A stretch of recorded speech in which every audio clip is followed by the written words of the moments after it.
না বাড়িয়ে আমরা সরাসরি ঘটনায় যাব। আর আমি যেরকম বলি যে বিশ্বাস করা বা না করা আপনার ব্যাপার, বলি সবসময় ভালো আছি, সবসময় ভালোর দলে। এই কথাগুলো আপনাদের কারণেই বলি, কারণ আমি জানি যে আপনারা সাথে থাকলে আমার ভালো না থেকে কোনো উপায় নেই। আজকে শুরু করতে চাই এমন একটি মানুষের ঘটনা দিয়ে, যার ঘটনা শোনার জন্য আপনারা অধীর অপেক্ষায় যেমন বসে থাকেন, ঠিক একইভাবে আপনারা মাঝে মাঝে আমাকে জানান যে তার ঘটনা কবে আসছে। সেরকম একজন মানুষ সুকান্ত মাইতি। চলুন কথা না বাড়িয়ে তার ঘটনায় যাওয়া যাক। আসসালামু আলাইকুম রাসেল ভাই, জানি আল্লাহর রহমতে আপনি সর্বদাই ভালোর দলে থাকেন। রাব্বি ভাই সহ ভূত.com-এর সমগ্র টিমের প্রতি অফুরন্ত স্নেহ ও ভালোবাসা জ্ঞাপন করে আজ আবারও হাজির হলাম। নমস্কার শ্রোতা বন্ধুরা, জানি আপনারা সবাই আল্লাহর রহমতে ভালো আছেন, সুস্থ আছেন। আমি সুকান্ত মাইতি আজ আবারও একটি অদ্ভুত মর্মান্তিক ঘটনা নিয়ে হাজির হয়েছি। ভুল ত্রুটি ক্ষমা সুন্দর দৃষ্টিতে দেখার অনুরোধ রইল।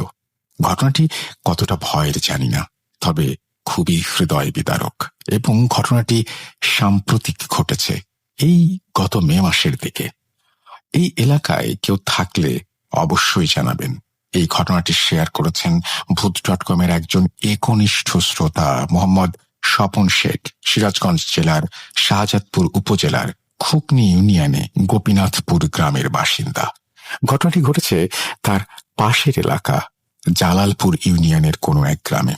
প্রসঙ্গত কিছু কারণে সে গ্রামের নামটা এড়িয়ে যাচ্ছি। যাই হোক, স্বপন বলতে শুরু করে।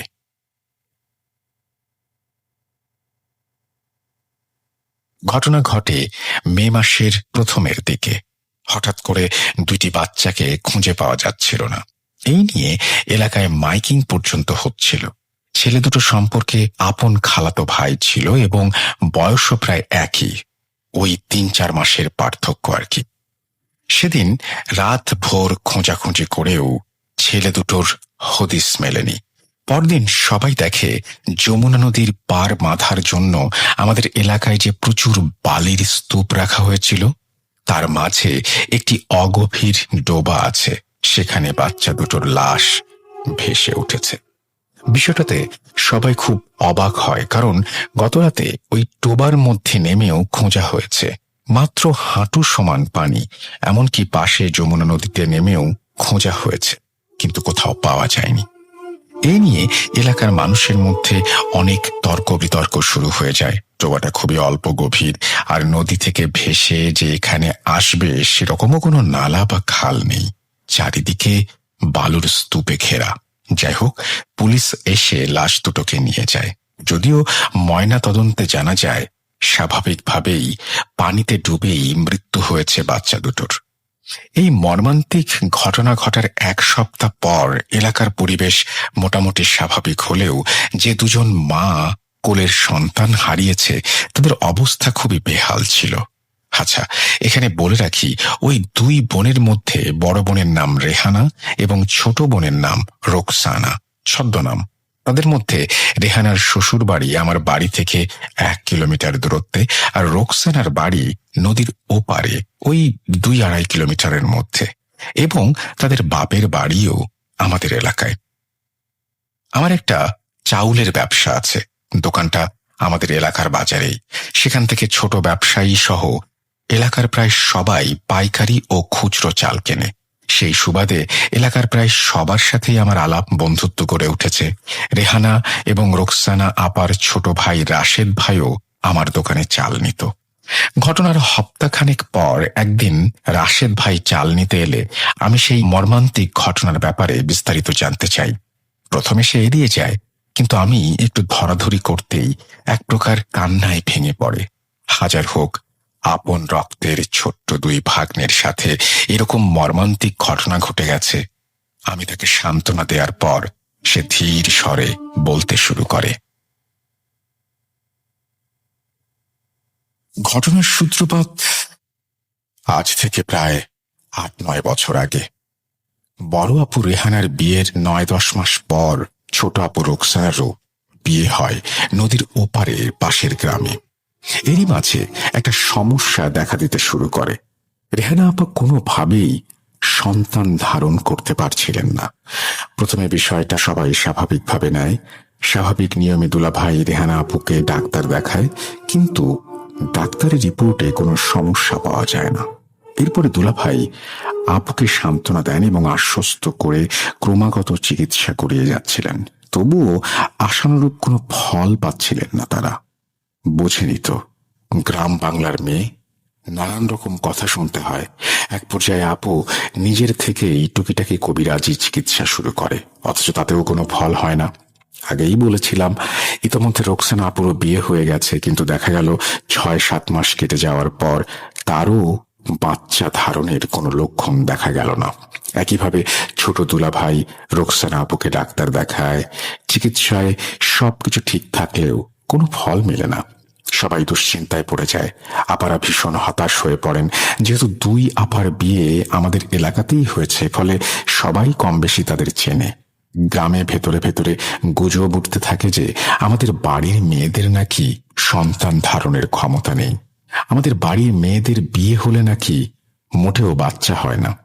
আর বছর 2 গড়ানোর পরেও যখন আপারা সন্তানের মুখ দেখলেন না, তখন গ্রামের মানুষ, পাড়া প্রতিবেশীরাও আরো কানাঘুষায় লিপ্ত হলো।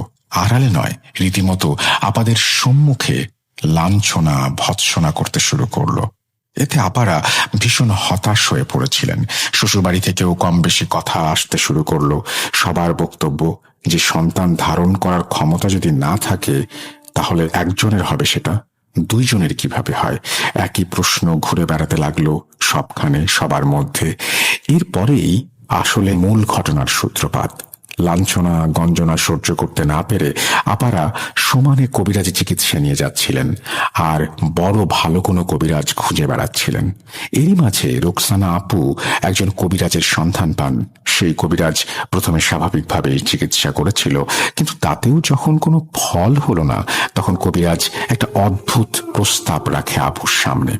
কবিরাজ বলে, আমি সন্তান ধারণের ব্যবস্থা করতে পারি, কিন্তু তার জন্য তোকে একটু বিপথে যেতে হবে। সেই কাজ করতে পারলে তুই সন্তান ধারণ করবি। আপু বিষয়টা শুনে কোনো কিছু না ভেবেই রাজি হয়ে যায়। আসলে লাঞ্ছনা গঞ্জনা ভৎসনা ক্রমশ সীমা অতিক্রম করছিল। রোকসানা আপু বাড়ি ফিরে রেহানা আপুকে বিষয়টা জানায়। যে কাজটা কবিরাজ করতে বলেছিল, একটা বড় অঙ্কের টাকা ও বেশ কিছু জিনিসপত্রের দাবি করে, এবং কাজটি ছিল আমাদের শিরকের মতো অনেকটা। প্রথমে যে জিনিসপত্রগুলো নেবে এবং কাজ সম্পন্ন হলে টাকা সহ আরো কিছু জিনিসপত্র নেবে। বিষয়টা শুনে রেহানা আপু কোনো কিছু না ভেবে রাজি হয়ে যান, এবং সেই মতো তারা দুজনেই পরদিন কবিরাজের সাথে গিয়ে দেখা করেন এবং তিনি কিছু শর্ত দেন। ঠিক আছে, তবে শোন, প্রথমে তোদের দুজনের 2টো আলাদা কবরস্থানে গিয়ে এক নতুন কবর থেকে মাটি নিয়ে আসতে হবে। এরপর 3 রাস্তার মোড়ে মাটি সহ 7 ঘাটের পানি ও যমুনা নদীর পানি এবং 2 জোড়া কবুতর, 2টা খাসি দিতে হবে। তারপরে আমি আমার কাজ করব। কবরের বিষয়টা শুনে আপারা ভয় পান, কিন্তু মাতৃত্বের স্বাদ ভয়কেও ছাপিয়ে গিয়েছিল। তারা রাজি হয়ে যান। কবিরাজ পরিষ্কার করে একটা বিষয় বলে দিয়েছিল যে আপারা যখন কবরস্থানে গভীর রাতে মাটি আনতে যাবে, তখন নাকি কবরস্থানে ঢোকার আগে পর্যন্ত বিভিন্ন ধরনের লোমহর্ষক ভয়ঙ্কর আওয়াজ পেছন থেকে ভেসে আসতে পারে, কিন্তু আপারা যেন কোনোভাবেই পেছনে না তাকায়। ভয় করলেও আপারা সম্মতি জানিয়ে বাড়ি ফিরে আসে। এরপর নির্দিষ্ট দিনে অমাবস্যার রাতে যে যার গ্রামের কবরস্থানে গিয়ে নতুন কবর থেকে মাটি জোগাড় করেন। সমস্যা তেমন একটা দেখা দেয়নি, ওই টুকিটাকি 2-1টা ছাড়া। কবরস্থানে যাওয়ার সময় পেছনে কখনো শেয়ালের আওয়াজ, কখনো কুকুরের আওয়াজ, কখনো বা ঝরঝর শুকনো পাতার শব্দ, মনে হয় কেউ শুকনো পাতার উপরে হেঁটে এগিয়ে আসছে, এই আর কি। তবুও আপারা সাহস করে সেইখানে গিয়েছিলেন। বোধহয় মাতৃত্বের লোভ ও লাঞ্ছনা গঞ্জনা থেকে চিরতরে মুক্তি পেতে এই 2টা আকাঙ্ক্ষাই তাদের সাহস জুগিয়ে গিয়েছিল। বাকি সবকিছু মোটামুটি জোগাড় হলেও 2 জোড়া কবুতর ও খাসি কেনাটা একটু চাপ হয়ে যাচ্ছিল, কারণ আপাদের অবস্থা ততটা ভালো ছিল না। কবুতর জোগাড় হলেও খাসি জোগাড় করা দুষ্কর হয়ে পড়েছিল। তবুও তারা কোনো রকমের জোগাড় করে সবকিছু নিয়ে কবিরাজের কাছে যান। কবিরাজ সবকিছু বুঝে নিয়ে বলেন, ঠিক আছে, তোরা পরবর্তী অমাবস্যায় আয়, আমি 2টি জিনিস দেব, তোরা সেটা ব্যবহার করতে পারলেই তোরা যা চাস তাই হবে। যাই হোক, আপারা আবারও পরবর্তী অমাবস্যার রাতে কবিরাজের বাসায় গেলেন এবং দেখলেন যে দরজা বন্ধ। আপারা কবিরাজের দরজায় যাওয়ার পর দেখেন বন্ধ দরজার ভেতর থেকে কিছু কথোপকথন ভেসে আসছে। কবিরাজের কথা বুঝতে পারলেও অপর প্রান্তের মানুষটির কথা বোঝা যাচ্ছিল না। এটুকুই বুঝতে পেরেছিল তারা ঠাহর করে যে কবিরাজ কাউকে বলছে যে সবকিছু ঠিক আছে, নিয়ম মাফিক সব ব্যবস্থা হবে, এই সব আর কি। অনেকক্ষণ ডাকাডাকির পর কবিরাজ দরজা খুলে আপাদের ভেতরে আসতে বলে। আপারা ভেতরে গেলে কবিরাজ ওদেরকে একটি বিশেষ ধরনের তেল ও খাবার পানি দেয় এবং বলে 7 দিন ওই পানিটি খেতে এবং তেলটি মালিশ করতে বলে। তবে একটা বিষয়, সেটা হচ্ছে যে সন্তান যখন ভূমিষ্ঠ হবে তারপরে কবিরাজ আপাদের কাছে বিশেষ কোন একটা জিনিস দাবি করবে। সেটা যদি আপারা না দেয় তাহলে নাকি ভীষণ ক্ষতি হয়ে যাবে, এমনকি সেই বাচ্চারও ভীষণ ক্ষতি হতে পারে। আপারা সম্মতি জানিয়ে বাসায় ফিরে আসেন। কবিরাজের কাছ থেকে আসার পর যেখানে এত বছর ধরে নানা ডাক্তারি চিকিৎসায় কোনো ফল হচ্ছিল না, আশ্চর্যজনকভাবে 6 মাসের মধ্যে রেহানা আপু গর্ভবতী হন এবং 4 মাস পরে রোকসানা আপুও গর্ভবতী হন। নির্দিষ্ট সময়ে দুজনের কোল আলো করে 2টি ছেলে সন্তানের জন্ম হয়। এলাকাবাসী যেমন বিস্ময়ে অবাক হয়ে বিষয়টি দেখেছিল, তার থেকেও 2 পরিবার খুবই আনন্দের মধ্যে ভেসেছিল। এর মধ্যে তারা কবিরাজকে দেয়ার কথা বেমালুম ভুলে যায়, ছেলেদের নিয়ে খুশিতে মেতে থাকে। দেখতে দেখতে বেশ কয়েক মাস কেটে যায়। একদিন কবিরাজ তাদের সঙ্গে হঠাৎ দেখা করে। কবিরাজ খুবই রাগান্বিত হয়ে বলে, কি ব্যাপার, কথা মতো তোরা এলি না? 3 মাস হয়ে গেল, রোকসানারও তো বাচ্চা হয়ে গেছে, তবুও তোরা কথা রাখিসনি। যাদের মাধ্যমে তোদের গর্ভে সন্তান এসেছে তাদের তো আর আটকাতে পারছি না। আর যদি দেরি হয় তাহলে জিন তোদের এবং তোদের বাচ্চাদের ভীষণ ক্ষতি করবে। তোরা সামনের অমাবস্যার রাতে আমার সাথে দেখা করবি। এই বলে কবিরাজ চলে যায়। এদিকে রেহানা আপু কবিরাজের কথা শুনে ভয়ে পড়ে যান। সত্যিই তো প্রায় 6 মাস কেটে গেছে। বড় আপার বাচ্চার বয়স 6 মাস, ছোট আপার বাচ্চার বয়স 3 মাস, কিন্তু তখনও পর্যন্ত তারা কেউই কবিরাজের কাছে যায়নি এবং তারা তার দাবি দাওয়াও পূরণ করেনি। আর দেরি না করে পরের অমাবস্যায় তড়িঘড়ি করে আপারা কবিরাজের বাসায় যান। সন্ধ্যা নামলেও তখনও পশ্চিমের আকাশে হালকা রক্তিম আভার রেশ ধীরে ধীরে অমাবস্যার অন্ধকারে ডুবছিল। তারা এবারে কবিরাজের বাড়ির দরজার বাইরে কিছু ফিসফিস কথা শুনতে পায়। এবারেও কবিরাজের কথা বুঝতে পারলে অপর প্রান্তে থাকা ব্যক্তিদের কথা শোনা যাচ্ছিল না। তবে এটুকু আপারা আন্দাজ করতে পারছিলেন ভেতরে কেউ কবিরাজের সঙ্গে তুমুল ঝগড়া করছে। বেশ কিছুক্ষণ এইভাবে চলার পর কবিরাজ হঠাৎই দরজা খুলে আপাদের সামনে দেখে আতঙ্কে বিস্ময়ে চেঁচিয়ে ওঠেন, এই তোদের জন্য আজকে আমার এই দুর্দশা। তোরা যদি দ্রুত আমার বলা শর্তগুলো পূরণ না করিস তাহলে কিন্তু ফল ভালো হবে না। আমি মরতে নারাজ। নিজের প্রাণ বাঁচাতে আমি সেই শয়তান জিনদের তোদের বাচ্চাদের পেছনেই লেলিয়ে দেবই বলে রাখলাম। আপারা পরিষ্কার করে কবিরাজের কাছে শুনতে চায় যে কি চায় সে। কবিরাজ ভয়ার্ত কণ্ঠে বলে, সেই শয়তান জিনগুলো এখন খেপে গেছে। এদের শান্ত করতে হলে তোরা 2 বোন মিলে 2 মণ করে 4 মণ মিষ্টি, 2 জোড়া রাম ছাগল অবশ্যই দিবি। 2 জোড়া রাম ছাগলের মূল্য বাংলাদেশি টাকায় প্রায় 3 থেকে 4 লক্ষ টাকা এবং মিষ্টির দামও নেহাত কম নয়। আগেই বলেছি 2 বোনের অবস্থা ততটা সচ্ছল ছিল না। এতগুলো টাকা একসঙ্গে তারা বের করতে পারবে? আপারা বিনীতভাবে অনুরোধ করে কবিরাজকে বলে যদি টাকাটা কিছুটা কমানো যায় তাহলে এটা তাদের পক্ষে দেয়া সম্ভব হবে, না হলে সম্ভব না। সেই কথা শুনে কবিরাজ আবারও চরম ক্ষেপে যায় এবং চেঁচিয়ে উঠে বলে, তোদেরকে আগেই বলেছিলাম যা চাইবো শর্ত মাফিক তাই দিতে হবে, নইলে ভীষণ বিপদ। তোরা যদি এখন রাজি না থাকিস তাহলে তোদের বাচ্চাদের প্রাণ নিয়ে টানাটানি হবে। এই পর্যায়ে রেহানা আপু চুপ থাকলেও রোকসানা আপু রীতিমতো রেগে যায় এবং বাত বিতণ্ডার ঝগড়াঝাটি শুরু করে দেয় কবিরাজের সাথে। আপু চেঁচিয়ে বলে ওঠে, যত সব ভণ্ডামি, আল্লাহ যদি বাচ্চা না দেয় তাহলে কি বাচ্চা হতো? তোমার এই ভণ্ডামি বন্ধ করো, এত কিছু দেওয়া আমার পক্ষে সম্ভব না। আরো কিছু কথা কাটাকাটির পর আপু ভীষণভাবে খেপে গিয়ে কবিরাজের সামনে যত জিনিসপত্র ছিল সব লন্ডভন্ড করে, লাথি মারে। রেহানা আপুকে নিয়ে সেখান থেকে তারপরে চলে আসে। আসার সময় কবিরাজ পেছন থেকে চেঁচিয়ে বলে, ঠিক আছে যা যা, তোদের কিছু দিতে হবে না, খুব শীঘ্রই তোরা টের পাবি। আরো বেশ কয়েক মাস কেটে যায়। বাচ্চারা তখন ধীরে ধীরে হামাগুড়ি দিতে শুরু করে। এরই মাঝে একটা অদ্ভুত বিষয় শুরু হয়। একদিন রেহানা আপু দেখে ছেলে হঠাৎই সন্ধ্যার পর থেকে ভীষণ কান্নাকাটি করে। সে কান্না থামতেই চায় না, সারা রাত কান্না করে। আপু বেশ দুশ্চিন্তায় পড়ে যায়। পরদিন রোকসানা আপুকে ফোন দিয়ে সব বলে। তার আগে রোকসানা আপু একই কথা বলে ওঠে। বাচ্চা দুটো প্রায় 1-1.5 কিলোমিটার দূরত্বে দুটো আলাদা আলাদা বাসায় বড় হচ্ছে, তা সত্ত্বেও একই সময়ে সন্ধ্যার পরে কেন বাচ্চা দুটি প্রচন্ড কান্না করে, মানে সে কান্না থামানো যায় না। এভাবে আরো বেশ কয়েকদিন কেটে যায়। ডাক্তার দেখিয়ে তবুও কোনো মতেই বাচ্চা দুটোকে সামলানো যাচ্ছিল না। নিয়ম করে প্রতিদিন সন্ধ্যার পরেই বাচ্চা দুটো কান্না শুরু করত। সেই কান্না ধীরে ধীরে বাড়তে থাকে, যেন মনে হয়েছে বাচ্চা দুটো কোনো কিছুর আতঙ্কে কান্নাকাটি করছে। ওইটুকু শিশু দোলনায় ঘুমানোর সময় হঠাৎ ঝাঁকুনি দিয়ে জেগে উঠে কান্না শুরু করত। এইভাবে বেশ কয়েকদিন চলার পর বাচ্চা দুটো ভীষণভাবে দুর্বল হয়ে পড়ে। হাড়গোড়গুলো বেরিয়ে আসে, কেবলই যেন চামড়া দিয়ে ঢাকা আছে জীবন্ত প্রাণ দুটি।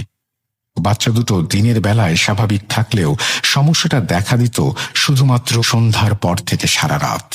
আপারা ভীষণ চিন্তায় পড়ে যান। হয়তো ঝামেলা হবার পর কবিরাজ বোধহয় কিছু একটা করেছে। পরিস্থিতি ক্রমশ বেহালের দিকে যাচ্ছিল দেখে আব্বার নির্দেশে আপারা বাচ্চাদের নিয়ে চিকিৎসার জন্য আমাদের বাসায় কিছুদিনের জন্য থাকতে আসেন। তারা আমাদের পাশের মসজিদের ইমাম সাহেবকে বিষয়টা জানান। সবকিছু শুনে ইমাম সাহেব জানান যে মাগরিবের আজানের পর তিনি আমাদের বাসায় আসবেন। মাগরিবের পর ইমাম সাহেব কথা মতো বাসায় আসেন, কিন্তু বাসার সীমানায় ঢোকার আগেই নাউজুবিল্লাহ আস্তাগফিরুল্লাহ বলে পুনরায় ফিরে যান। আমি উঠোনেই ছিলাম। আচমকাই আঁখ থেকে ইমাম সাহেবের এইভাবে ফিরে যেতে দেখে খুবই অবাক হই এবং পিছু পিছু দ্রুত তার বাসায় যাই। সেখানে গিয়ে জিজ্ঞেস করতে উনি খুবই আতঙ্কিত স্বরে বলেন, দেখো রাশেদ, আমি এই কাজটা করতে পারবো না। সন্ধ্যাবেলায় নামাজ আদায় করে বাসা থেকে বেরোনোর পর থেকেই রাস্তায় কেন জানি অস্বস্তি অনুভব করছিলাম। চারপাশে মনে হচ্ছিল বেশ কয়েকটা ছায়ামূর্তি ঘুরে বেড়াচ্ছে। তবুও আমি তোয়াক্কা না করে দোয়া দুরুদ পড়ে এগোতে থাকি। কিন্তু তোমাদের বাসার সামনে পৌঁছানোর পর দক্ষিণের আম গাছটার দিকে চোখ পড়তে শিউরে উঠি। দেখি 4টি কালো ধোঁয়ার মতো অবয়ব গাছের ডালে বসে আছে। কিছুই বোঝা যাচ্ছিল না ঠিক করে। আচমকাই অবয়বগুলো একসাথে যেন চাপা কণ্ঠে বলে ওঠে, ভেতরে যাচ্ছিস, লাশ হয়ে ফিরবি। সত্যি বলতে এরপর আমার আর সাহসে কুলায় নাই। আমার পক্ষে সম্ভব না, তোমরা অন্য কোনো বড় আলেম অথবা হুজুরকে দেখাও। সব শুনে আমি বাড়ি ফিরে যাই। রাতে আব্বার সাথে আলোচনার পর ঠিক করি সকালে আমরা শাহাদাতপুরের মাজারে যাব। সেই মতো পরদিন সকালে আমরা সেখানে যাই। আপনি তো জানেন সেখানে আল্লাহওয়ালা পরহেজগার কবিরাজ হুজুর থাকেন। সেই রকম একজন হুজুরকে সমস্ত বিষয় খুলে বললে উনি বলেন যে ওনাদের বড় আলেমকে বিষয়টা তিনি জানাবেন। সেই মতে উনি আমাদের সেই বড় আলেমের কাছে নিয়ে যান। আলেম হুজুরকে সমস্ত বিষয়টা খুলে বললে উনি বলেন যে 7 দিন পরে আমাদের বাসায় যাবেন, তবে তার আগে কিছু দোয়া আমল শিখিয়ে দেন এবং সেগুলো নিয়মিত করতে বলেন।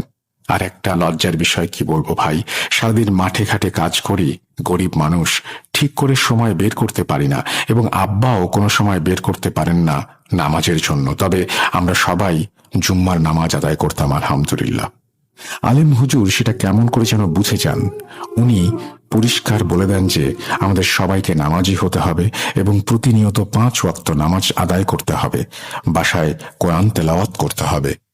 আমরা নিশ্চুপ মাথা নত করে সেখান থেকে বেরিয়ে আসি। যেহেতু সমস্যা হচ্ছে তাই আলেম হুজুরের নির্দেশে আমরা সেদিন থেকে 5 ওয়াক্ত নামাজ আদায় করা শুরু করি। আপনি তো জানেন আম্মা নাই অনেক দিন হলো, আর আমিও এখনো পর্যন্ত বিয়ে থা করিনি। শ্বশুর বাড়িতে থাকাকালীন আমি আব্বা নিজেরাই কোনো রকমে একটু ডাল ভাত ফুটিয়ে নিজেদের পেট চালিয়ে নিতাম। এখন আপারা আসার পর ওনারা রান্না বাড়ির দায়িত্ব নেন। সেদিন সকাল সকাল আমিও আব্বা মাঠে চলে যাই। কাজ থেকে ফিরতে ফিরতে সন্ধ্যা হয়। রেহানা আপু রান্নাবাড়ি শেষ করে ঘরে চলে যান। রোকসানা আপু তখন রান্নাঘর গোছাচ্ছিলেন। গ্রামাঞ্চলে কলতলা একটু দূরেই হয়। ছোট আপা সবকিছু গুছিয়ে হাত পা ধুতে কলতলায় যান। আমাদের কলতলার কাছে একটি বাঁশ ছাড় আছে। সন্ধ্যা নামলেও হালকা আলোর রেশ তখনও মেটেনি। বাঁশঝাড়ের তলাটায় বেশ অন্ধকার নেমে এসেছে। আপু হাত মুখ ধুতে ধুতে হঠাৎই দেখেন বাঁশঝাড়ের ভেতরে দুটি আগুনের মতো গোলা দপদপ করে জ্বলে উঠল। জ্বলন্ত চোখ দুটো ছাড়া কিছুই দেখা যাচ্ছিল না। রুকসানা আপু প্রাণপণে ছুটে বাড়ির দিকে যান। সেই সময় কয়েকটি ফ্যাঁস ফ্যাঁসে কণ্ঠস্বর পেছন থেকে বলে, দাঁড়া, দৌড়াচ্ছিস কেন? তোদের কাছে আমাদের যে জিনিসগুলো চেয়েছিলাম তা এখনো পর্যন্ত দিলি না, উল্টে হুজুরের কাছে যাস, কি মনে করেছিস? এই সমস্ত অনেক কিছু বলে হুমকি ধামকি দেয় এবং তারা সন্তান দুটোর ক্ষতি করবে বলেও একটা হুমকি দেয়। রুকসানা আপু আতঙ্কে প্রাণপণে ছুটে বড় আপুর ঘরে ঢুকে মেঝেতে পড়ে অজ্ঞান হয়ে যান। আমরাও ফিরে এসেছি ততক্ষণে। কি হলো কিছুই বুঝে উঠতে পারছিলাম না। রেহানা পাশে বসে খুব কান্নাকাটি করছিল, পানি ছেটাচ্ছিল, তবুও জ্ঞান ফিরছিল না ছোট আপুর। অনেক তদবির করে শেষমেশ রুকসানা আপুর জ্ঞান ফেরে। জ্ঞান ফিরতেই ছোট আপু ভীষণ কান্নাকাটি শুরু করে দেন এবং কল তোলার বিষয়টা বলেন। আব্বা, আমি, রেহানা আপু কোনো মতেই তার কান্না থামাতে পারছিলাম না। রেহানা আপু নিজেও কাঁদতে কাঁদতে বীর বীর করে কিছু বলছিল। তাদের দুজনকে ভীষণ ভয়ার্ত দেখাচ্ছিল। আব্বা সান্ত্বনা দিয়ে বলে ওঠেন, চিন্তা করিস না, চিন্তা করিস না আম্মা, এগুলো তোর মনের ভুল। যদি কিছু ঘটতো তাহলে রেহানাও শুনতে পেত। বাচ্চাদের নিয়ে চিন্তা করিস, তাই এরকম ভয় পাস। ইনশাল্লাহ হুজুর সব ঠিক করে দেবেন। আর তোরা কি সব বলছিস আমি কিছু বুঝতে পারছি না। কি বলছিস তোরা? জিনে জিনে কি করেছে? কবিরাজের সাথে ঝগড়া, এসব কি? ঠিক সেই সময় কান্না থামিয়ে ধীরে ধীরে রেহানা আপু সবকিছু খুলে বলেন।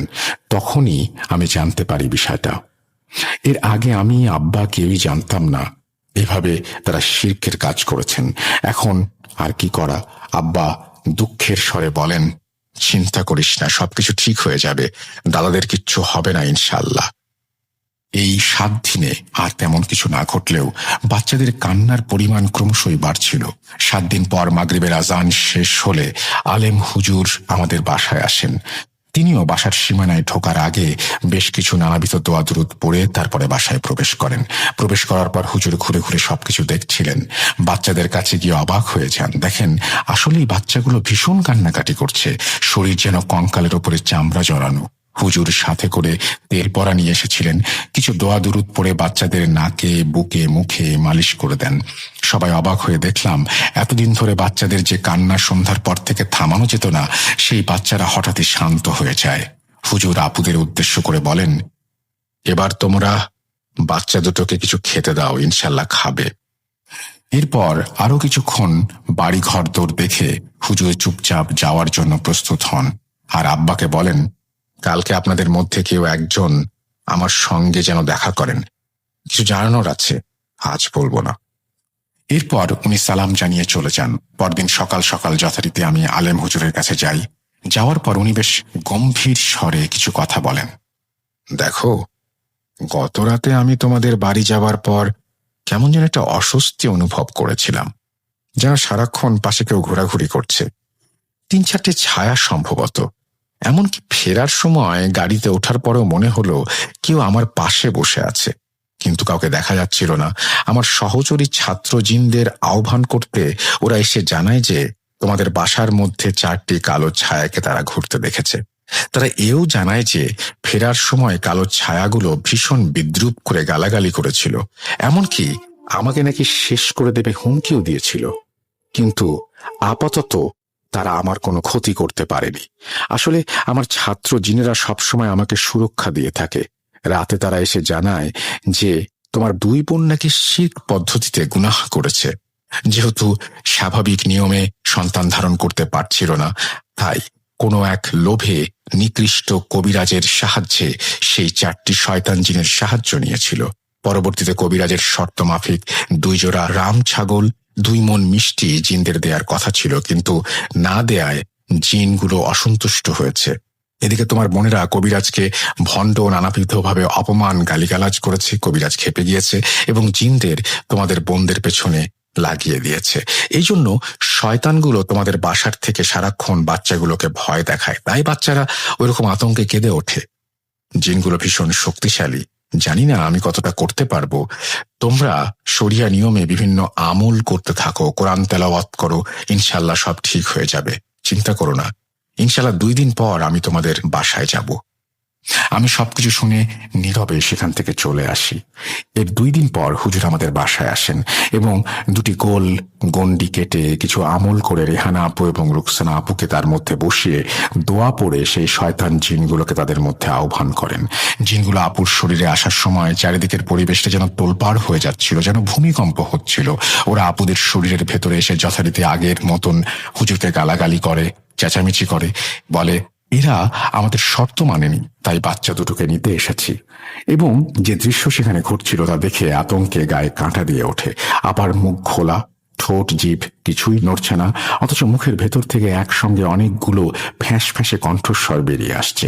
হুজুর তাদের বোঝায় এবং বলে, দেখো ওরা গরিব মানুষ, এদের পক্ষে 5-6 লক্ষ টাকা জোগাড় করা দুষ্কর, এরা কি করে এত কিছু দেবে, এদেরকে মাফ করে দাও। কিন্তু জিনেরা মানতে নারাজ। শেষমেশ হুজুর রেগে গর্জে ওঠেন, দেখো, দুনিয়া আল্লাহর কালামের, আমি চাইলে তোমাদের পিটিয়ে তাড়িয়ে দিতে পারি। তবুও জিনেরা শোনে না, হুজুরের সঙ্গে ঝগড়া করতে শুরু করে। এক পর্যায়ে হুজুর রেগে গিয়ে কিছু তদবির করে ঝোলা থেকে একটি বিশেষ লাঠি বের করে তাদের পেটাতে শুরু করে। আশ্চর্যের বিষয় হলো, জোরে জোরে পেটানোর সত্ত্বেও আপারা যে কাঁদছিল, যেন মনে হচ্ছিল তারা না, তাদের ভেতর থেকে একসাথে অনেকগুলো মিশ্রিত কণ্ঠস্বর কান্নার সুরে বেরিয়ে আসছিল। এই সব বেশ কিছুক্ষণ চলার পর আমাদের ভেতর থেকে শয়তানগুলো একসাথে চেঁচিয়ে বলে, ঠিক আছে, আমরা চলে যাচ্ছি, কিন্তু এর প্রতিশোধ একদিন না একদিন আমরা নেবই। প্রত্যুত্তরে হুজুর চেঁচিয়ে বলে ওঠে, তোরা কিছুই করতে পারবি না, আল্লাহ ভরসা। ঠিক সেই মুহূর্তে রেহানা আপু, রুকসানা আপু মাটিতে লুটিয়ে পড়েন। প্রায় ঘন্টা খানেক পর আপুদের জ্ঞান ফেরে।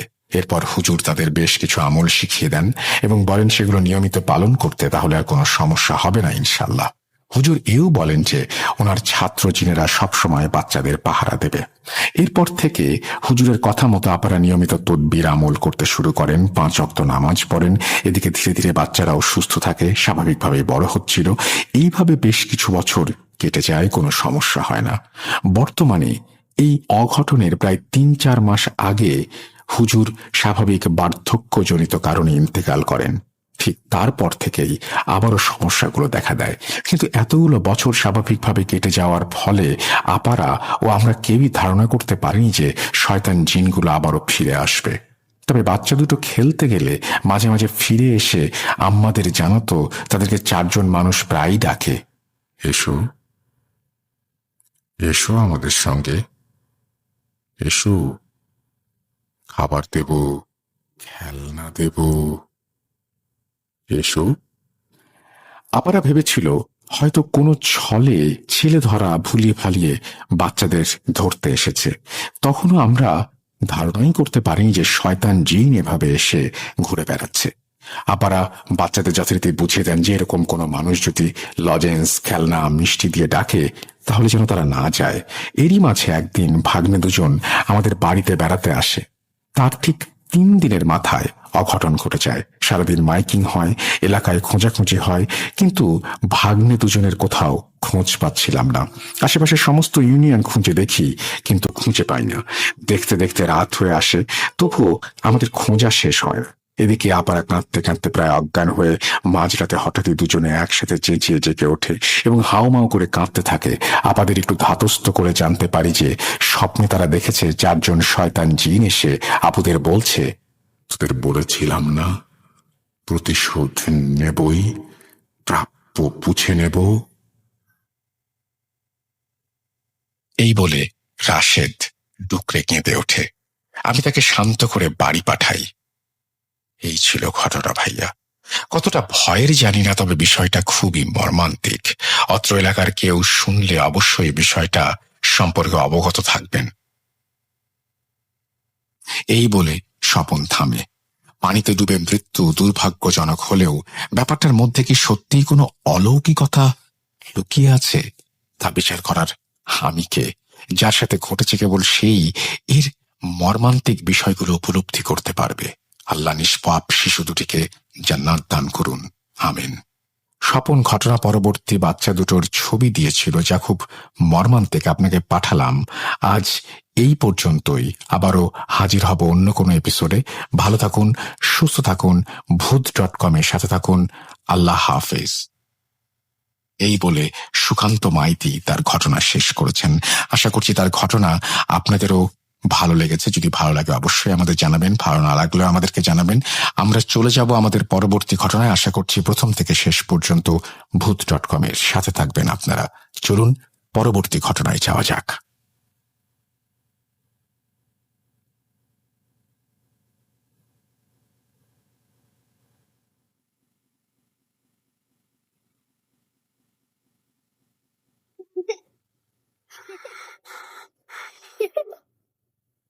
লুকোচুরি খেলে লুকোচুরি তুমি লুকাও, আমি ঠিকই তোমাকে খুঁজে পাবো।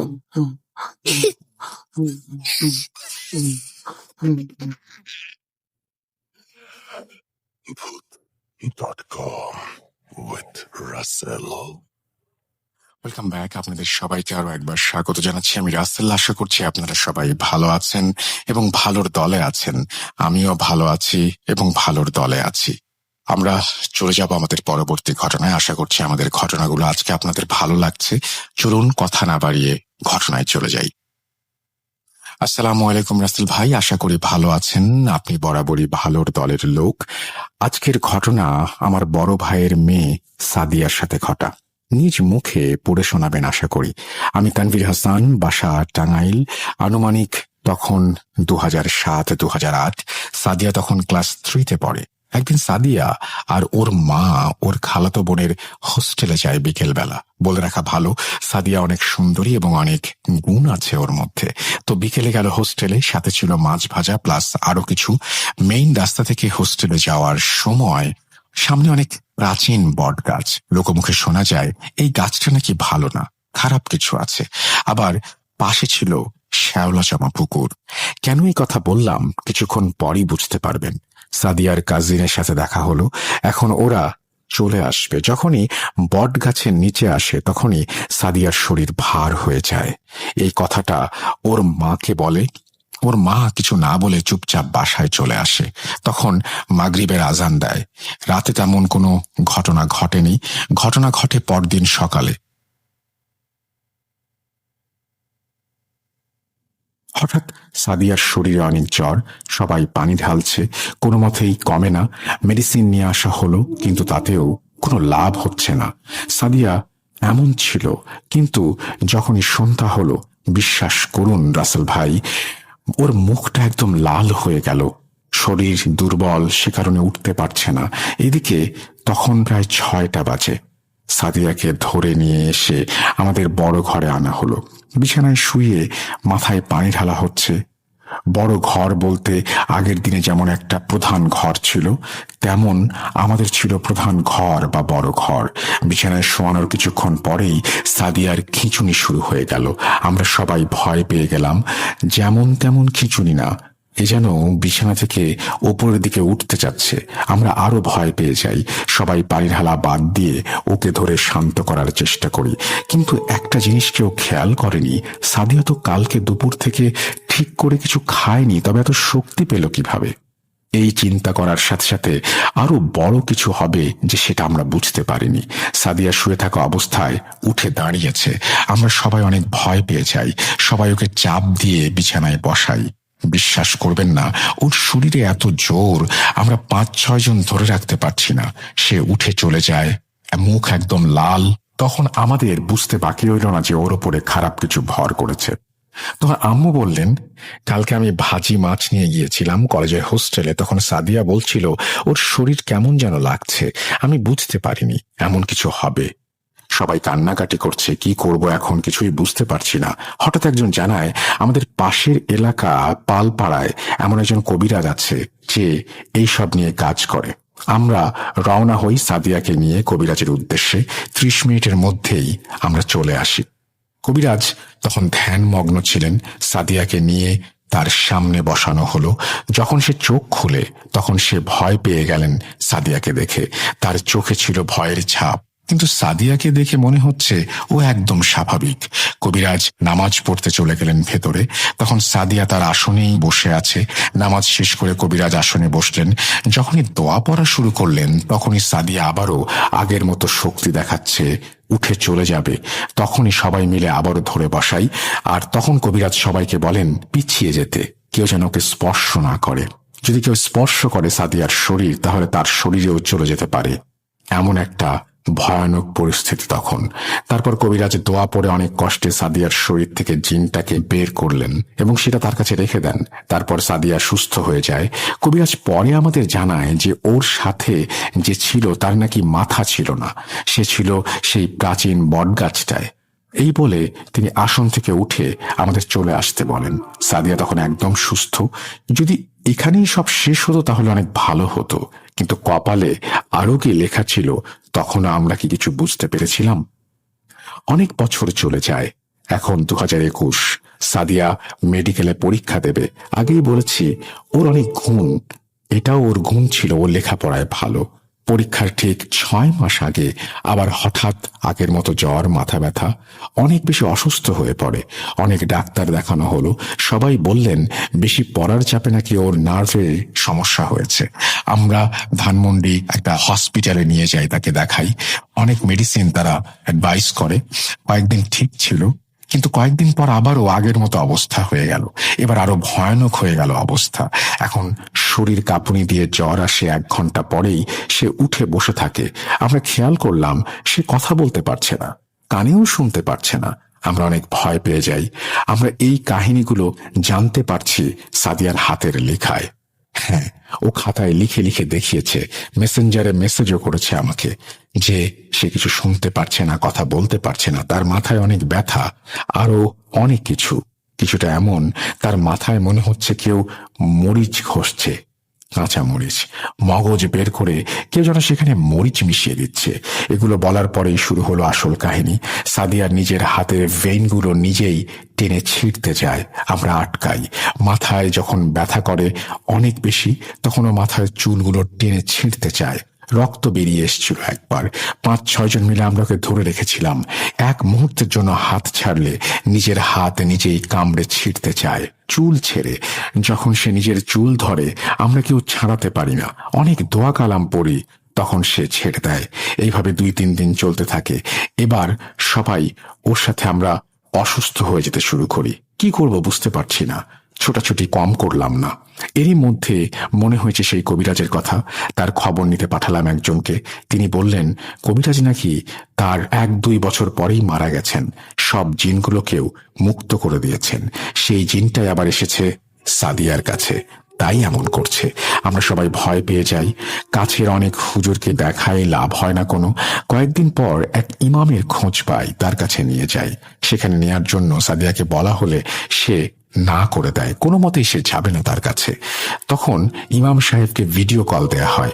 ইমাম ওখানে বসে দোয়া দরুদ পড়ে ফু দেন এবং একটু শান্ত করেন। তখন নিয়ে যায় ওকে। অনেক সূরা পড়ে, অনেক লড়াই করে সেই জিনটাকে হুজুর আটকাতে সক্ষম হন। তারপর সাদিয়াকে বাসায় নিয়ে আসা হয়।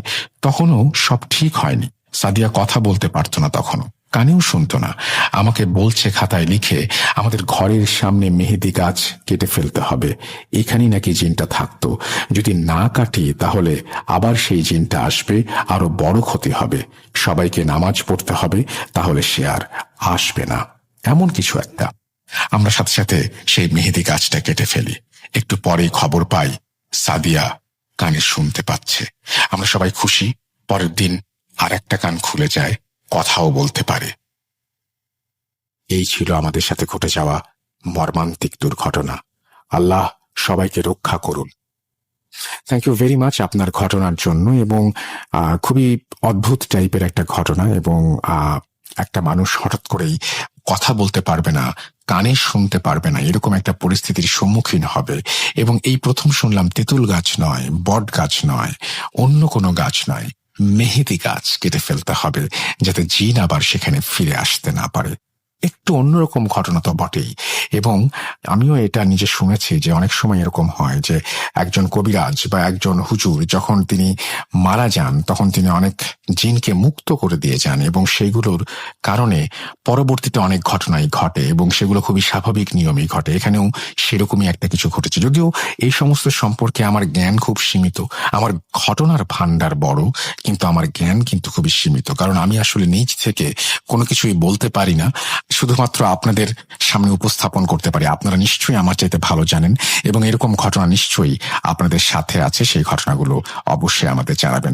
আমরা একটা এপিসোড করার চিন্তা করছি, যে এপিসোডটি একটু অন্যরকম একটা এপিসোড করব, এবং আমরা সেখানে চেষ্টা করব যে ষাটোর্ধ্ব যারা মানুষ তাদের ঘটনা রাখতে, এরকম একটা এপিসোড করার চিন্তা ভাবনা করছি। সুতরাং আপনাদের চারপাশে যে সমস্ত মানুষ যারা হচ্ছে আপনাদের চাইতে অনেক বয়সে বড়, আপনাদের বাবা হতে পারেন, দাদা হতে পারেন, যাদের বয়স 60-এর বেশি, তাদের কাছ থেকে ঘটনা সংগ্রহ করুন এবং সেই ঘটনাগুলো আমাদের পাঠান। থাকে না যে অনেক সময় হয়তো আপনার ভাইয়ের কাছ থেকে ঘটনা শুনছেন, সেই ঘটনাটা আমাদের পাঠাচ্ছেন, কিন্তু আমরা মানে অ্যাটলিস্ট বাবা, চাচা, দাদা, দাদি, নানা, নানি এদের কাছ থেকে শোনা, বা মা, খালা এদের কাছ থেকে শোনা, যাদের বয়স 60-এর বেশি, তাদের কাছ থেকে শোনা ঘটনা নিয়ে একটা সিরিজ করতে চাই।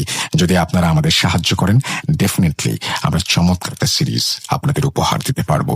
আপনারা শুনছেন ভূত.com, আমি রাসেল আছি সাথে, এবং আমাদের ইমেল অ্যাড্রেস হচ্ছে russell.booth.com@gmail.com, যেখানে আপনার ঘটনাগুলো পাঠাতে হবে।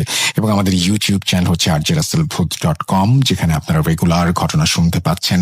আমরা সর্বস্ব দিয়ে চেষ্টা করছি আপনাদেরকে আনন্দ দেওয়ার জন্য, এবং আপনারা সব জায়গায় সেই ঘটনাগুলো এই কারণেই শুনতে পাচ্ছেন যে আমরা চেষ্টা করছি যে শুধুমাত্র একদিন না, আরো কয়েকটা দিন যদি আপনাদের সামনে হাজির হতে পারি ঘটনা নিয়ে, যদি সম্ভব হয় তাহলে চেষ্টা করব সেটা।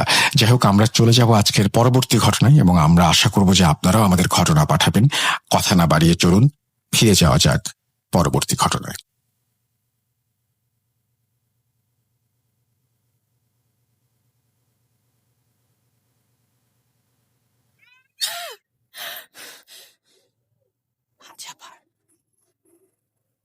শুনতে পাচ্ছেন শব্দটা? ভয়ের আরেক নাম ভূত.com with Russell. ওয়েলকাম ব্যাক, আপনাদের সবাইকে স্বাগত জানাচ্ছি। আমি রাসেল, আশা করছি আপনারা সবাই ভালো আছেন, ভালোর দলে আছেন। আমাদের এই এপিসোডে রাব্বি, রাকিব থেকে শুরু করে আরো বেশ কিছু মানুষ, আপনাদের পরিচিত এবং অপরিচিত বেশ কিছু মানুষ তাদের ঘটনা শেয়ার করবেন বলেই কথা আছে। সো আমরা কথা না বাড়িয়ে সরাসরি ঘটনায় চলে যাব, এবং আমরা একটা একটা করে ঘটনা আপনাদের সামনে উপস্থাপন করব। আপনাদের তারপরে কমেন্ট সেকশনে গিয়ে লিখতে হবে যে ঘটনাটি কার ছিল, এবং আপনাদের যে কোনো প্রশ্নও কিন্তু আপনারা কমেন্ট সেকশনে লিখতে পারেন। আমাদের মডারেটররা সবসময় এই ব্যাপারে উত্তর দিবে। আমাদের সাথে কিভাবে যোগাযোগ করতে হবে এবং আমরা কোথায় কোথায় আছি সেটা বলবো। মাঝখানে আমরা বলি যে পরবর্তী ঘটনাটি আপনার কার মনে হচ্ছে, ভাবতে থাকুন এবং কমেন্ট করতে থাকুন। মাঝখানে আমি একটু বলে দিই কিভাবে আমাদের সাথে যোগাযোগ করবেন। আমাদের ইমেল অ্যাড্রেস russell.booth.com@gmail.com। আমাদের ইমেল অ্যাড্রেসের পাশাপাশি আমাদের ইউটিউব চ্যানেল লিঙ্ক হচ্ছে rjrussellbooth.com, আর আমাদের ফেসবুক পেজ হচ্ছে www.facebook.com/russell.স্বাধীন। আপনারা যারা যারা সঠিক উত্তর দিয়েছেন তাদের সঠিক উত্তরগুলো সেই মানুষগুলোর কাছে আমি বলবো যে যার ঘটনা তিনি যেন এবার কমেন্ট সেকশনে এসে থ্যাঙ্কস লিখে দেন। যারা শুনছেন তারা একটু আমরা একটু ইন্টারাক্টিভ করি শোটাকে। যাই হোক, চলুন শুরু করি তাহলে আমাদের প্রথম অডিও ক্লিপ, যেটি পাঠিয়েছেন কে মিলিয়ে নিন কমেন্ট সেকশনের সাথে। আসসালামু আলাইকুম প্রিয় লিসেনার্স এবং রাসেল ভাইয়া। আমি আমি সাধারণত লিখেই ঘটনাগুলো শেয়ার করি আপনাদের সাথে, কিন্তু আজকে মনে হইলো যে না, একটা ঘটনা আমি আসলে অডিও রেকর্ড করেও পাঠাই, যেহেতু কিছু ব্যস্ততার কারণে আমি লেখার সময় পাচ্ছি না। ছোট ঘটনা বলে ভাবলাম অডিও রেকর্ড করে আপনাদের সাথে শেয়ার করি। যাই হোক, এখন যে ঘটনাটা আমি শেয়ার করব এইটা আমার এইটা আমাকে যিনি শেয়ার করছে ওনার বয়স বেশ অনেকটাই হয়ে গেছে। ঘটনাটা 2003 সালের, এবং উনি তখন যুবক বয়সের ছিলেন। ওনারা যেটা করতেন, উনি গ্রামে ছিলেন, উত্তরবঙ্গেরই কোনো একটা জেলায় ওনার বাড়ি। আমি জেলার নামটা বলতেছি না, উনি ওনার পরিচয়টা গোপন রাখতে বলছেন আর কি। উত্তরবঙ্গের আপনারা জানেন যে শীতকালে কি পরিমাণ আসলে শীত পড়ে, এবং কুয়াশা তো মাত্রা অতিরিক্ত কুয়াশা পড়ে, যে শীত এবং কুয়াশায় অবস্থা খারাপ থাকে উত্তরবঙ্গের যখন বেশ শীতকালের মাঝামাঝি চলে। তখন উনি এইরকম একটা শীতের সময়ে ওনাদের একটা ডোবা ছিল বিলের মধ্যে। বিল বলতে হচ্ছে ধানের জমির মধ্যে একটা ডোবা ছিল, যেটা ওনার বাড়ি থেকে বেশ খানিকটা দূরে। তো ওই ধানের জমির মধ্যে যে ডোবাটা ছিল, শীতকালে সাধারণত আপনারা জানেন যে ডোবার মধ্যে পানি কম থাকে। তো শীতকালে হচ্ছে ডোবাটা সেচে অনেকেই মাছ ধরে। ওনাদের প্ল্যান ছিল যে ওনারা হচ্ছে ডোবাটা সেচে ওখান ডোবাটা মাছ ধরবে। তো এক্ষেত্রে ওনার যে কাজিন ছিল, ওনার গ্রামের আরো প্রায় 7-8 জন কাজিন ছিল, সবাই মিলে একটা প্ল্যান করে যে তারা হচ্ছে মাছ ধরতে যাবে আগামীকাল। এবং যেহেতু গ্রামে যেটা হয় সাধারণত যে সকালবেলা তারা খুব ভোরে মাছ ধরতে যায়, পানি সেচ দেয়। তো 2003 সালের ওই দিকের ঘটনা। তখন অনেক মানুষই যেটা করতো গ্রামে, আপনারা হয়তো যারা অনেক আগে গ্রামে থাকতেন তারা হয়তো জানেন যে বাঁশের একটা হোচা বলা হয় আর কি, আমাদের ওইদিকে আঞ্চলিক ভাষায়, আমি জানি না যে এটা অন্য জায়গায় কি বলা হয় আর কি, হোচা, যেটা দিয়ে অনেকেই আগে গরুর গোবর ফেলতে ব্যবহার করতো আর কি। তো এই হোচার হচ্ছে দুই পাশে দড়ি লাগায়ে ওইটা দিয়ে একটা পদ্ধতিতে দড়ি টেনে টেনে পানি সেচ দেয়া আগে মানুষ পুকুর বা ডোবাগুলো বেশি সেচ দিত আর কি। এরকম একটা ওনারা পরিকল্পনা করে যে ঠিক আছে, আমরা তাহলে কালকে সকালে ভোরে যে পানি সেচা শুরু করবো আলো ফোটার আগেই, এবং যখন আহ ডোবা থেকে সব পানি বের করে ফেলা হয়ে যাবে, তখন বেশ সকাল হয়ে যাবে, তখন তারা নেমে মাছগুলো ধরে ফেলবে। এই কথা অনুযায়ী তারা যে যার বাড়িতে যে ঘুমায় পড়ে। তো ওনার যে বাড়িটা ছিল, ওনার রুমটা যেটা ছিল, সেটা ওনার পরিবারের যাদের রুম ছিল সেই রুমটা থেকে একটু সামনে, মানে উঠোনের সামনে কাচারি ঘর যেগুলো থাকতো, যেমন বাড়ির উঠোন পেরিয়ে কাচারি ঘর থাকতো, ওনার রুমটাও ছিল বাড়ির উঠোন পেরিয়ে কাচারি ঘরের মধ্যে আর কি। তো উনি কাচারি ঘরে ঘুমায় আছে, এইরকম একটা অবস্থায় হঠাৎ উনি খেয়াল করে ওনাকে কেউ ডাকতেছে বাইরে থেকে, ওনার নাম ধরে যখন কেউ ডাকতেছে, উনি হয়তো ঘুমের মধ্যে ছিল, একটা বা দুইটা এরকম একটা ডাক শুনছে। শোনার পরে উনি উঠে গেছে। ওনার ঘুম স্বভাবতই বেশ পাতলা, উনি যেটা বলে যে হালকা একটু শব্দ হলে উনি ঘুম থেকে জেগে যান। তো ওনাকে নাম ধরে ডাকার পরে উনি উঠে পড়েন। ওঠার পরে উনি উঠে যখন দরজা খুলে বাইরে বের হয়ে আসে, তখন দেখে যে ওনার একটা কাজিন, সে উল্টা দিকে ঘুরে আছে, মানে ওনার দিকে মুখ করে নেই, উল্টা দিকে ঘুরেই কথা বলতেছে যে কি ব্যাপার, তুই এখনো ঘুমাচ্ছিস? আমাদের তো মাছ ধরতে যাওয়ার কথা, সেচবি না? এখন উনি বলে যে হ্যাঁ, এখন কি ভোর হয়েছে নাকি, কি অবস্থা? তো ওই ওনার যে কাজিন, সে বলতেছে যে এখন তো বেশ ভোর ভোর টাইপ হয়ে গেছে, চল আমরা আপাতত যাই, পানি সেচা শুরু করি, ওরা আস্তে আস্তে উঠে চলে আসবে না বাকি যারা আছে। তো তখন বলে আচ্ছা ঠিক আছে। তো ওনার যে কাজিন ছিল, সে রাস্তা দিয়ে হাঁটা শুরু করে ডোবার দিকে। এখন উনি বলতেছে আচ্ছা, তুই যে হাঁটা শুরু করলি, যে পানি সেচার তো জিনিসগুলো নেওয়া লাগবে। তো তখন উনি হচ্ছে পানি সেচার জন্য যে ওচার কথাটা আমি বললাম ওইটা নেয়, এবং সাথে কিছু দড়ি নেয়, নিয়ে উনিও ওনার কাজিনের পিছনে পিছনে হাঁটা শুরু করে। উনি যেভাবেই হাঁটতেছে, কিন্তু কাজিনের সাথে যে দূরত্বটা, মানে প্রায় 5 হাতের মতো বা তারও একটু কম হবে, এই দূরত্বটা কমতেছে না, বা উনি কাজিনের সাথে হাঁটতে পারতেছে না। উনি পিছে পিছে হাঁটতেছে, ওনার কাজিন আগে আগে হাঁটতেছে। তো যখন ওনারা গ্রামের বাড়িগুলো পার করে মেঠো পথ ধরে, মানে মাটির রাস্তাটায় ধরে, তো তখন উনি খেয়াল করে যে চারপাশে একটা অন্ধকার অন্ধকার ভাব থাকলেও সাদা একটা, মানে কুয়াশার কারণে সাদা সাদা কিছু একটা বোঝা যাচ্ছে। তো বেশ ভালো পরিমাণ কুয়াশা তখন পড়ছে, এটা বোঝা যাচ্ছে। তো ওনার বন্ধু জমি থেকে আইল দিয়ে নেমে যায়। উনিও তখন বন্ধুর পিছে পিছে আল দিয়ে নেমে যায়। আল দিয়ে নেমে যাওয়ার পরে কিছু দূর পরে হচ্ছে ওনাদের ডোবাটা, অনেকগুলো ধান জমির মধ্যে। ডোবার পারে যখন চলে আসার পরে ওনার বন্ধুকে উনি বলে, সরি কাজিনকে উনি বলে যে তুমি হচ্ছে আম, এই ডোবাটা পানা দিয়ে ভর্তি ছিল, যে ডোবার এক পাশটা পানাটা পরিষ্কার করো, আমি হচ্ছে দড়িগুলো লাগাই। তো খেয়াল করে যে ওনার যে কাজিন ছিল, ওনার কাজিন পুকুরে নামতেছে না, আবার পানাগুলো ঠিক করতেছে। উনি নিজেই দড়িগুলো লাগায় হোঁচাতে লাগানোর পরে নিজেই পুকুরের ডোবার পাশে নেমে পানাগুলো একদিকে সরায় ওনার কাজিনকে বলে, আচ্ছা তাইলে সেচটা শুরু করি। ওনার কাজিন দড়ির এক প্রান্ত ধরে ওই এক পাশে দাঁড়ায়, উনি দড়ির আর এক প্রান্ত ধরে আরেক পাশে দাঁড়ায়। এইভাবে পানি সেচা শুরু করে, হচ্ছে বেশ ভালো পরিমাণ পানি ওরা শুরু করে। ওনারা পানি সেচে সামনে একটা ফাঁকা জমি ছিল আইল দেয়া, ওই জমিতে হচ্ছে পানিগুলো ফেলতেছে। এরকম যখন প্রায় 5-6 মিনিটের মতো সেচা হয়ে যায়, তো উত্তরবঙ্গে যারা থাকে তারা হয়তো একটা জিনিস খেয়াল করবে যে মাঝরাতে এমন হয় যে কুয়াশাগুলো অনেক সময় দেখা যায় যে মেঘের মতো ভেসে ভেসে যায়। ওনাদের মাঝখান দিয়ে, মানে কুয়াশা ওইরকম, যেহেতু ফাঁকা জায়গা, মাঝখান দিয়ে কুয়াশাটা এরকম ভেসে ভেসে যাচ্ছে। উনি তখন ওনার কাজিনকে জিজ্ঞেস করে যে, আচ্ছা এখন কতক্ষণ সময় হচ্ছে, আমরা তো সেই তখন থেকে পানি সেচেই যাচ্ছি, কিন্তু ওরা এখনো মাছ ধরার জন্য আসতেছে না কেন? ওদের মনে হয় ডেকে আনলেই বেশি ভালো হতো।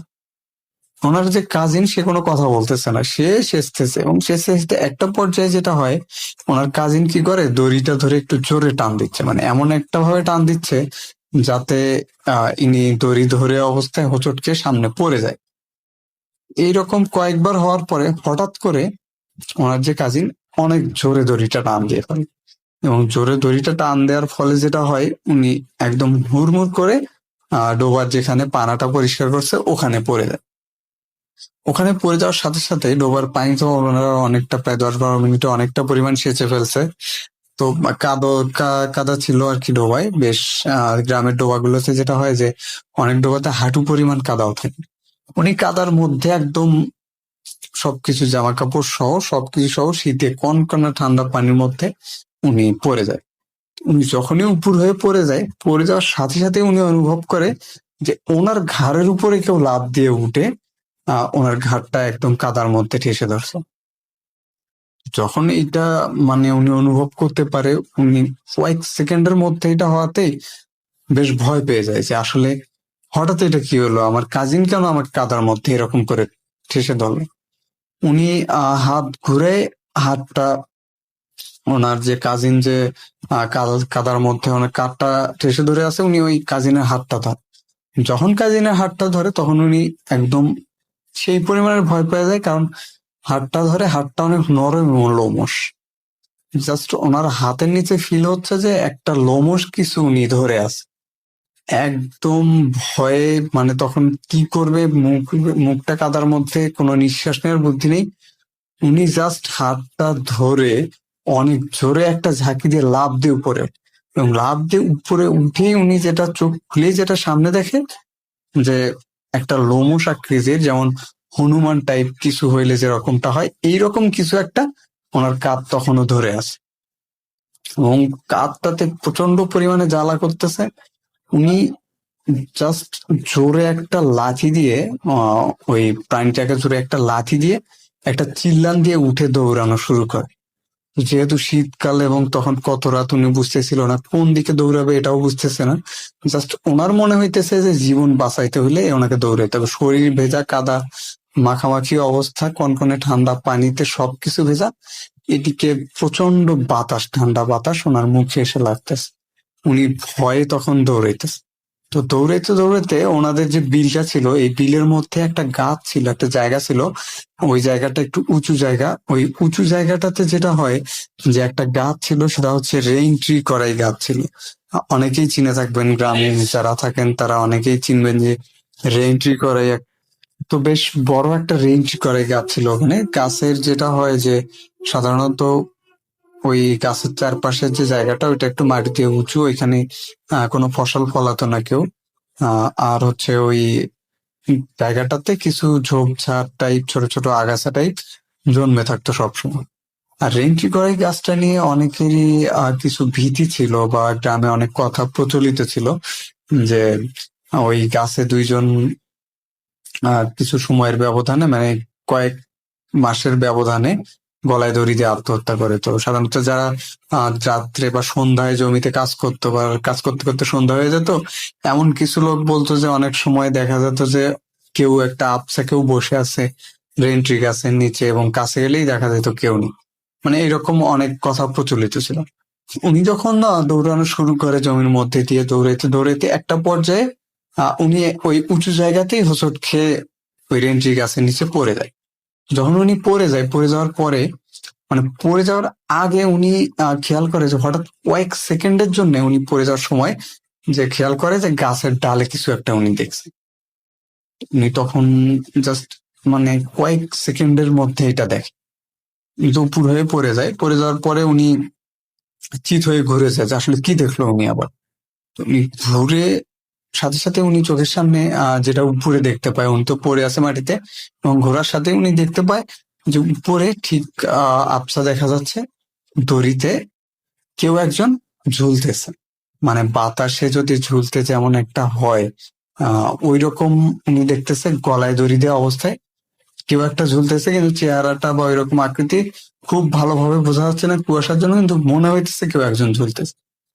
এইটা দেখার পরে ওনার আরো সেই রকম ভয় শুরু হয়ে যায়, কারণ এমনিতেই রাত, এখন রাত কত এটা বুঝতেছে না, অন্ধকারের মতো একটা ভাব, তার মধ্যে একটা মরা গলায় দড়ি দেওয়া অবস্থায় ঝুলতেছে ওনার শরীরের উপর। এখন উনি কি করবে এটা বুঝতেছে না, উনি জাস্ট উঠে আবার জোরে একটা দৌড়ানো শুরু। উনি যখন দৌড়াচ্ছে তখন ওনার মনে হচ্ছে যে পিছন থেকে বেশ জোরে কিছু শব্দ ভেসে আসতেছে। শব্দগুলো এমন যে দেখা যাচ্ছে যে হচ্ছে শিয়াল ডাকলে গভীর রাতে যেরকম একটা শব্দ হয়, বা অনেকেই বলে কুকুর কান্না করে গভীর রাতে, কুকুর কান্না করলে যেরকম একটা শব্দ হয়, এইরকম কিছু শব্দ খুব জোরে ওনার পিছনে ভেসে আসতেছে ওই গাছের কাছে থেকে। তো ওনার চিন্তা যে এই গাছে যেহেতু আসছে, এখান থেকে সোজা যদি আমি দৌড়াই তাহলে মাটির যে রাস্তাটা মেঠো পথটা, ওই মেঠো পথে যে উনি আবার উঠবেন। তো উনি দৌড়াতে দৌড়াতে বেশ সামনে যে মেঠো পথটা খুঁজে পান, ততক্ষণে আর শব্দগুলো অনেকটাই কমে গেছে পিছনের। এবং ওনার তখন মনে হয় যে আসলে যে লোমশ যে প্রাণীটা ছিল এইটা কোন দিকে গেল, আমি যে লোমশ প্রাণীটাকে রেখে আসলাম এটা কি আমার পিছনে দৌড়াচ্ছিল, বা এটা কি আসতেছে নাকি। মানে উনি তখন আরো বেশি পরিমাণ ভয় পেয়ে যায়। এখন চিন্তা করে যে উনি যেখানে এসে উঠছে রাস্তার যে জায়গাটাতে, এখান থেকে উনি যদি ওনার গ্রামে বা ওনার বাড়ির দিকে যায়, তাহলে ওনাদের যে গ্রামের একটা কবরস্থান আছে এটা পার হয়ে ওনাকে যেতে হবে। মানে এই ভয়ের অবস্থায় ওনার সাহস হচ্ছে না যে কবরস্থান পার করে উনি হচ্ছে গ্রামে যাবে, আবার এই রাস্তায় যে দাঁড়ায় থাকবে এই সাহসটাও নেই, কারণ উনি গাছ থেকে মাত্রই একটা লাশ ঝুলতে দেখে আসলো, এবং এই প্রাণীটা যে এখন কই আছে আবার এখানে এসে আক্রমণ করবে কিনা এটাও বুঝতেছে না। কিন্তু উনি তখন যেটা করে যে না, ওনার যা কিছুই হয়ে যায় ওনাকে কবরস্থান দিয়ে দৌড়ে বাড়ি যেতেই হবে। উনি রাস্তা দিয়ে আবার দৌড়ানো শুরু করে বাড়ির উদ্দেশ্যে। যখন উনি রাস্তা দিয়ে আবার বাড়ির উদ্দেশ্যে দৌড়ানো শুরু করে, একটা পর্যায়ে উনি যখন দেখতেছে যে কবরস্থানটা আর কিছু দূর গেলেই কবরস্থানটা সামনে আসবে। তো শীতকালে যেটা হয় যে রাস্তায় কুয়াশা গুলো এসে গাছের সাথে রাস্তার দুই পাশে যেহেতু অনেক ধরনের গাছ থাকে, গাছের সাথে যে কুয়াশাগুলো ধাক্কা খেয়ে কুয়াশাগুলো পানি হয়ে ঝরে পড়ে। আর রাস্তার মাঝখানে তখন খুব একটা বেশি কুয়াশা দেখা যায় না, কিন্তু দুই সাইডে হচ্ছে বেশ সাদা, মানে আর কিছু দেখা যাচ্ছে না কুয়াশার জন্য। উনি রাস্তার মাঝখান দিয়ে তখন দৌড়াচ্ছে, জোরে জোরে দৌড়াচ্ছে, দৌড়াতে দৌড়াতে আর একটা পর্যায়ে যখন কবরস্থানের পাশে চলে আসে, ওনার তখন একটাই চিন্তা যে উনি কবরস্থানের দিকে দেখবে না, সোজা দৌড়ে পার হয়ে যাবে। কিন্তু উনি যখনই কবরস্থানটার দিকে আসে, কবরস্থানে কিছু বাঁশঝাড় ছিল যেগুলো রাস্তার সাথে ছিল। গ্রামের কবরস্থানগুলো সাধারণত শহরের মতো হয় না, ওটা যেমন হয় যে বাঁশঝাড়ের পাশে বা দেখা যাচ্ছে যে অনেক ঝোপঝাড়ের মধ্যে কবরগুলো দেওয়া হয়, এবং ওইটা বাঁশের কিছু বেড়া দিয়ে বাউন্ডারি দেওয়া হয়, যেটা বাইরে থেকেও দেখা যায় বা রাস্তা থেকেও দেখা যায়। তো উনি যখন দৌড়াচ্ছে দৌড়াতে দৌড়াতে একটা মনে হলো যে রাস্তার পাশে একটা বাঁশঝাড়, এবং বাঁশঝাড়ে একটা কাফন করা লাশ দাঁড়ানো অবস্থায়, মানে বাঁশের সাথে হেলান দিয়ে দাঁড়ানো অবস্থায় একটা কাফন করা লাশ। জাস্ট এইটা দেখে ওনার মানে ভয়ে আর কিচ্ছু মনে হইতেছে না, দৌড়াতে পারতেছে না, পা থেমে গেছে জাস্ট। উনি তখন ভয়ে লাফ দিয়ে রাস্তার এক সাইডে চলে আসে। কিন্তু উনি যখন ভয়ে লাফ দিয়ে রাস্তার এক সাইডে চলে আসে, মানে কবরস্থানের ঠিক অপোজিটে, তখন রাস্তার পাশে থাকা যে কোনো একটা গাছের সাথে ওনার মাথাটা বেশ সজোরে আঘাত করে। আঘাত করার পরে উনি রাস্তায় একদম পড়ে যায়। পড়ে যাওয়ার পরে উনি আর কিছু বলতে পারে না যে আসলে ওনার কি হয়ে গেল। তো তারপরে একটা পর্যায়ে উনি অনুভব করে যে বেশ ঠান্ডা লাগতেছে ওনার, এবং চোখ মেলে দেখে উনি তখনও রাস্তাতেই পড়ে আছে। রাস্তাতেই পড়ে আছে আর ওনার পাশে বেশ লম্বা একজন লোক দাঁড়ায় আছে। উনি তখন লাফ দিয়ে উঠে বসে যে এইটা আবার কি। ওনাকেও খুব ভালোভাবে দেখা বোঝা যাচ্ছে না বা চেনা যাচ্ছে না, এরকম একজন লোক। ওই লোকটাও তখন ওনাকে বলতেছে যে আপনি আস্তে ওঠেন, এত তাড়াহুড়ো করার কোনো দরকার নেই। তো উনি তখন বলে যে আচ্ছা আপনি কি, আপনাকে তো এখানে আগে কখনো দেখিনি, বা আমি এই কবরস্থানের পাশে পড়ে আছি, এখনো কি সকাল হয়নি? ওই লোক বলতেছে না এখনো সকাল হয়নি, আমি বেশ অনেকক্ষণ ধরে দেখতেছি তুমি এখানে পড়ে আছো, এই জন্য আমি তোমার এইদিকে আসলাম। উনি বলতেছে যে আমি অনেকক্ষণ ধরে পড়ে আছি মানে এখন কয়টা বাজে? আমি তো মাত্র এখানে পড়লাম। তখন ওই লোক বলতেছে যে না, তুমি মাত্র পড়ো নাই, আমি অনেকক্ষণ ধরে দেখতেছি তুমি এখানে পড়ে আছো, জন্য আমি তোমার কাছে আসলাম। আর তখন ওই লোকটা বলতেছে তুমি উঠে কি দাঁড়াইতে পারবা? তো উনি বলতেছে হ্যাঁ আমি উঠে দাঁড়াইতে পারবো। উনি উঠে দাঁড়ায় তো ওনার তখন শরীর তখনও কাঁপতেছে। লোকটা বলতেছে আচ্ছা তোমার কি হয়েছে? উনি শর্টকাটে একটু বলে যে এই ব্যাপার, আমি তো এই কবরস্থানে এরকম একটা জিনিস দেখলাম। লোকটা বলতেছে আচ্ছা যাই হোক, তোমার বাড়ি কোন দিকে? উনি বলে যে এই যে সামনের এই রোড দিয়ে যে সামনেই আমার বাড়ি। লোকটা তখন বলে ঠিক আছে তুমি উঠে দাঁড়াও, আমি তোমাকে বাড়ি পর্যন্ত পৌঁছে দিয়ে আসি। তো উনি হাঁটতেছে সামনে, লোকটা পিছনে। ওনার শরীরে তখন একটা ভয় ভয় কাজ করতেছে। লোকটা ওনাকে জিজ্ঞেস করে আচ্ছা তুমি কোথায় গেছিলে এখানে? উনি তখন বলে যে আমি হচ্ছে আমার কাজিনের সাথে ডোবায় গেছিলাম, ডোবা এসেছে মাছ ধরতে, আমাদের মাছ ধরার কথা ছিল।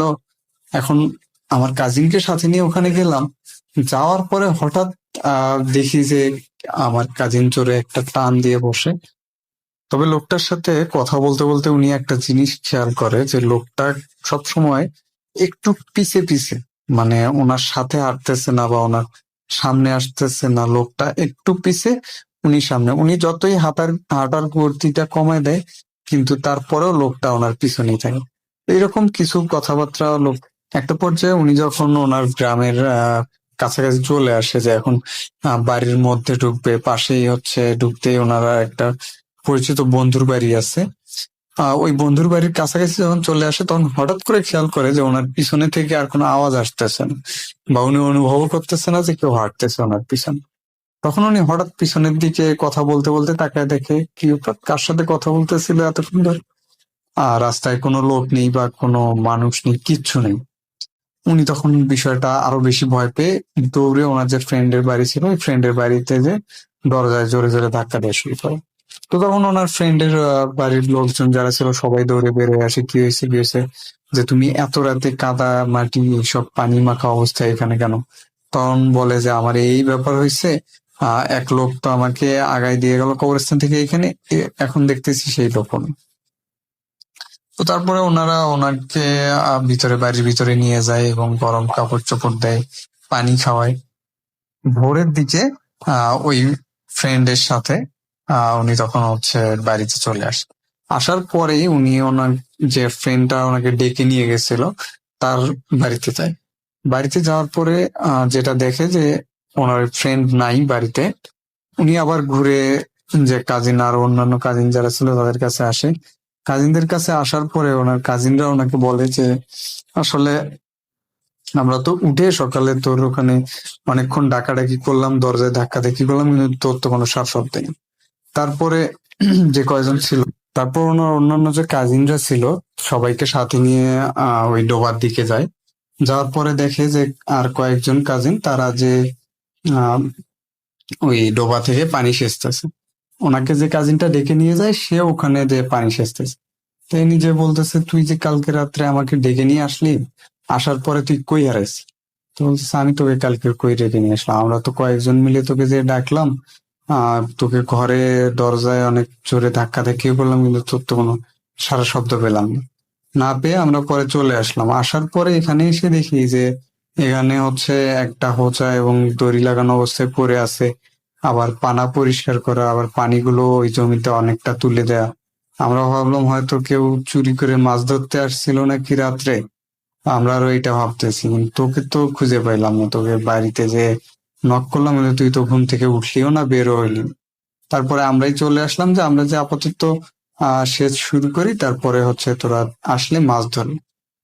তো ইনি তখন ওই জিনিসটা আসলে উনি উনি যখন ঘটনাটা আমার সাথে শেয়ার করে, তারপর উনি বলে যে আমি ঘটনাটা অনেক হুজুরের সাথে শেয়ার করছি, যে আসলে আমাকে সেদিন কে ডেকে নিয়ে গেছিল মাছ ধরতে, আমাকে ওইখানে বা ঠেসে ধরলো কি কাদার মধ্যে, আবার ওই লোমস জিনিসটা কি ছিল, আমি যে রেন্ট্রি গাছের ওখানে এসে পড়ছিলাম, ওই রেন্ট্রি গাছে যে লাশ ঝুলতে দেখলাম আমি, এটাই বা কি ছিল।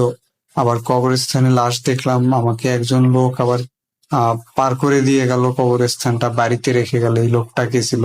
মানে এই প্রশ্নগুলোর জবাব উনি অনেককেই ঘটনাটা শেয়ার করছে, কারোর কাছ থেকেই উনি কোনো সঠিক ব্যাখ্যাটা পায়নি। উনি যেটা বলে যে তারপরে আমার 3-4 দিন প্রায় জ্বর ছিল, এরপরে আস্তে আস্তে আমি সুস্থ হয়ে যাই, কিন্তু আমি এই ঘটনাগুলোর ব্যাখ্যা এখনো পাইনি। উনি আমাকে যেটা বলে, তা আমার কাছে উনি ঘটনাটা শেয়ার করে পর বলে যে এটা ঘটনাটা আসলে কতটা ভয়ের, এইটা হচ্ছে যিনি আহ ঘটনাটা ফেস করে তিনি আসলে বুঝতে পারে যে একটা নির্জন জায়গায় লাশ ঝুলতে দেখতেছে এরকম ঘটনা। অনেকগুলো প্রশ্নের উনি কোনো উত্তর পায়নি, এবং এরপর থেকে ওনার সাথে আর কোনো ভৌতিক ঘটনা বা এরকম কিছু ঘটনা কোনোদিন ঘটেনি। এটাই লাস্ট ছিল এবং এটাই প্রথম ছিল।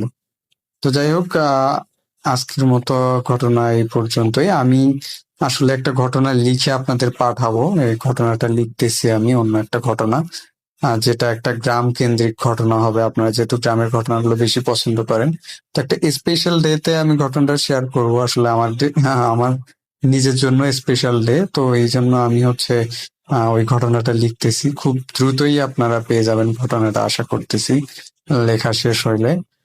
যাই হোক, সবাই ভালো থাকবেন এবং food.com এর সাথেই থাকবেন। আবারও ধন্যবাদ রাসেল ভাইয়া।